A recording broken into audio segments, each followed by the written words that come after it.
Mr. Homan, when it comes to Minneapolis, we're seeing images like yesterday of a woman who was stopped by federal agents. She was dragged out of her car. I know DHS always has a response to this as to why they're acting that way. There are Americans who see this and say this looks like Putin's Russia. What is your That's response? ridiculous. You know what? In Minneapolis, let's remember who set the stage here. First of all, the Biden administration let millions of people release millions of illegal aliens in this country in violation of the law. Many of them criminals because they weren't properly vetted. We're arresting thousands of them. So first of all, they created the problem with millions of illegal alien criminals in this country. Second of all, Minneapolis, they're a sanctuary city.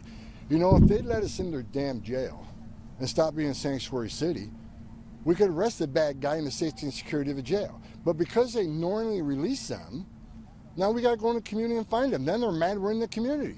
President Trump made us promise to American people, we're going to find these criminals and make America safe again. So if they don't let us in a jail, we're going to go in the community. And the difference is, in places that's not a sanctuary, one agent can walk into a jail and arrest one criminal illegal alien. But when you release them in the community, now we got to send the whole team because we got to arrest somebody on their turf. They have access to who knows what weapons.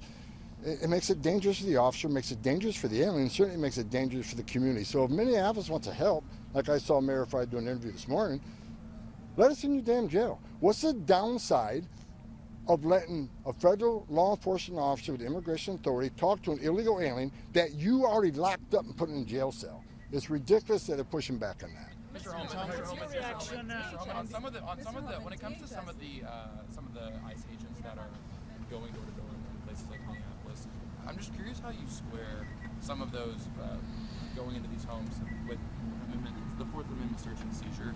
How do you square those two things, and is there any potential violation of Fourth Amendment with some of these ICE agents' activities going into some? If any ICE agent, Border Patrol agent violates policy, they're allowed to be held accountable.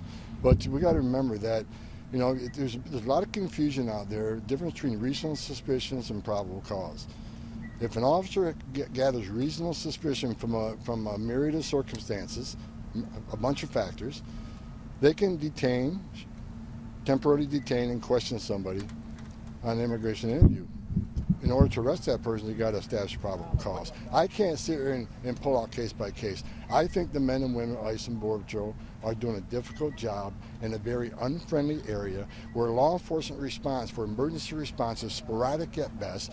Death threats are up over 8,000%. Actual assaults up 1,300%. I know because threats against me and my family have tripled in the last couple of weeks. They got a dangerous job to do. Again, let us in the jail to arrest a public safety threat. Because I said this 1,000 times, when you force us in the community to find the public safety threat, many times you're with others, or we find others in the process of doing that. If we find them, they're in the country illegally, they're getting arrested too.